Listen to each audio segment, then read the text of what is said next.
Tuhan bersamamu. Dan bersama rohmu. Inilah Injil suci menurut Yohanes.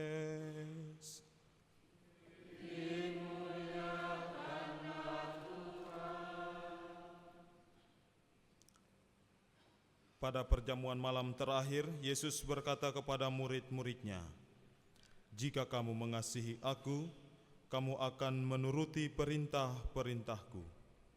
Aku akan minta kepada Bapa, dan Ia akan memberikan kepadamu seorang penolong yang lain, yaitu Roh kebenaran, supaya Ia menyertai kamu selama-lamanya. Dunia tidak dapat menerima Dia, sebab dunia tidak melihat Dia dan tidak mengenal Dia. Tetapi kamu mengenal Dia, sebab Ia menyertai kamu dan akan diam di dalam kamu. Aku tidak akan meninggalkan kamu sebagai yatim piatu. Aku datang kembali kepadamu. Sesaat lagi dunia tidak akan melihat Aku, tetapi kamu akan melihat Aku, sebab Aku hidup dan kamu pun akan hidup. Pada waktu itulah kamu akan tahu bahwa Aku di dalam Bapa-Ku, bahwa kamu di dalam Aku, dan Aku di dalam kamu. Siapa saja yang memegang perintah-Ku dan melakukannya, dialah yang mengasihi Aku. Siapa saja yang mengasihi Aku, ia akan dikasihi Bapa-Ku.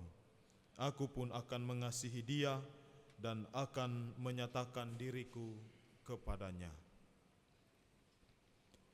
Demikianlah sabda Tuhan. Terpujilah Kristus.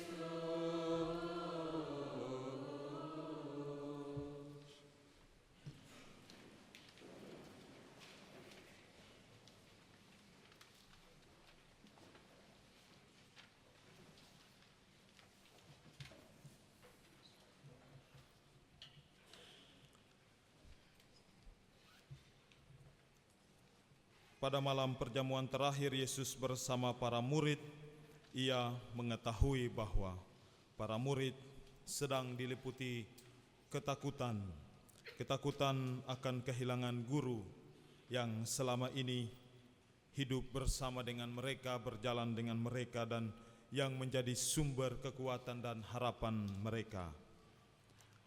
Namun di tengah ketakutan itu, Yesus memberikan sebuah janji yang mendalam. Aku akan meminta kepada Bapa, dan Ia akan memberikan kepadamu seorang penolong yang lain, yaitu Roh kebenaran. Janji ini menunjukkan bahwa Yesus tidak pernah meninggalkan murid-muridnya sendirian. Maka gereja hidup karena Roh Kudus bekerja di dalamnya. Yesus menyebut Roh Kudus sebagai Roh kebenaran, karena Roh Kudus menuntun manusia kepada kebenaran sejati, yaitu kepada Allah sendiri. Maka di tengah-tengah dunia yang sering menawarkan banyak kebenaran yang berubah-ubah, kebenaran yang ditentukan oleh kepentingan, kebenaran yang senantiasa mengikuti apa yang dikehendaki oleh dunia, bahkan mungkin kebenaran yang membuat manusia menjauhkan diri dari Tuhan. Roh Kudus membawa kepada manusia kebenaran sejati. Dalam bacaan Injil yang kita dengarkan, Yesus mengajak kita untuk hidup dalam kasih, hidup dalam kesetiaan dan kehendak kepada Allah. Santo Agustinus mengatakan bahwa Roh Kudus adalah ikatan kasih antara Bapa dan Putra, yang juga kemudian dicurahkan ke dalam hati manusia agar manusia mampu mengasihi Allah. Ini berarti Roh Kudus bukan hanya memberi pengetahuan tentang Tuhan, tetapi juga mampu mengubah hati manusia supaya mampu hidup dalam kasih dan kebenaran. Saudara dan saudari yang dikasihi dalam Tuhan, Yesus menegaskan ini. Aku tidak akan meninggalkan kamu sebagai yatim piatu. Ini adalah janji yang indah janji yang penuh makna bahwa Tuhan mengetahui bahwa manusia mungkin merasa sendirian, dan terkadang kita juga menghadapi situasi itu, hidup dalam kesendirian ketika menghadapi penderitaan, ketika mengalami kegagalan, ketika iman mulai goyah, ketika hidup terasa gelap dan membingungkan. Beberapa hal ini mungkin membuat kita merasa bahwa Tuhan tidak ada, atau mungkin kita merasa Tuhan menjauhkan diri dari Tuhan. Namun Yesus menegaskan bahwa kita tidak pernah ditinggalkan, sebab Roh Kudus hadir sebagai penolong. Roh Kudus hadir sebagai penghibur yang memberikan kekuatan. Kehadirannya mungkin tidak dilihat oleh mata, tetapi nyata dalam pengalaman hidup. Saat hati yang gelisah memperoleh damai, saat kita memperoleh kekuatan untuk bangkit kembali, saat kita mampu mengampuni meskipun terluka, saat kita tetap setia meskipun menghadapi kesulitan, itu adalah buah dari Roh Kudus yang menguatkan. Roh Kudus bekerja secara halus, tetapi mengubah hidup manusia dari dalam. Kemudian Yesus menambahkan ini, "Jikalau kamu mengasihi aku, kamu akan menuruti segala perintahku." Bacaan-bacaan yang kita dengarkan sepanjang minggu ini yang telah lewat berbicara tentang kasih, bukan kasih yang berasal dari manusia, tetapi kasih yang berasal dari Allah yang ditunjukkan oleh Yesus kepada kita sekalian melalui wafat dan pengorbanannya di salib, yang kemudian membuat Allah membangkitkan Dia. Melalui ini Yesus menegaskan kasih kepada Tuhan tidak berhenti hanya pada doa dan kata-kata. Kasih sejati harus tampak nyata dalam tindakan-tindakan kita setiap hari.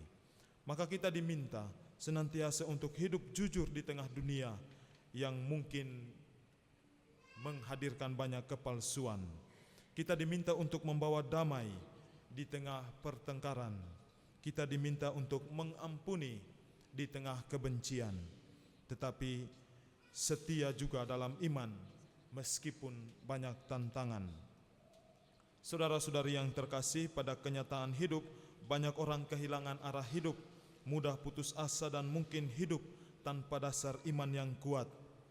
Karena itu Injil yang kita dengarkan hari ini mengajak kita untuk membuka hati bagi karya Roh Kudus, supaya Roh Kudus itu menuntun pikiran kita, Roh Kudus memurnikan hati kita, dan kemudian Roh Kuduslah yang menguatkan langkah hidup kita. Dan itu semua bisa terjadi, Roh Kudus bisa berkarya dalam hati dan diri kita apabila kita mau membuka diri dan hati kita kepada Roh itu. Jangan mengunci rapat-rapat hatimu supaya Roh tidak punya kesempatan untuk masuk, tetapi bukalah hatimu, bukalah pikiranmu, supaya Roh Kudus Allah hadir masuk dalam hati dan diri, supaya kemudian Roh Kudus itulah yang menuntun kita pada kehidupan, pada kebenaran sejati. Kita berdoa dalam Ekaristi ini supaya kita semua mampu membuka hati dan telinga untuk mendengarkan suara kebenaran, suara yang berasal dari Tuhan, dan kemudian kita mampu hidup dalam roh dan kebenaran itu, supaya kita benar-benar menjadi saksi-saksi Kristus yang sejati, yang mampu mewartakan kasih Allah di tengah-tengah kehidupan kita, di tengah keluarga, pekerjaan, dan seluruh tindakan-tindakan baik kita di dunia ini. Kita berdoa kiranya Tuhan mengaruniakan rahmat Roh Kudus itu kepada kita, supaya kita mampu tampil sebagai putra dan putri Allah yang berkenan kepada Tuhan, yang berkenan untuk melakukan hal-hal baik demi terwujudnya kerajaan Allah di dunia ini. Tuhan memberkati.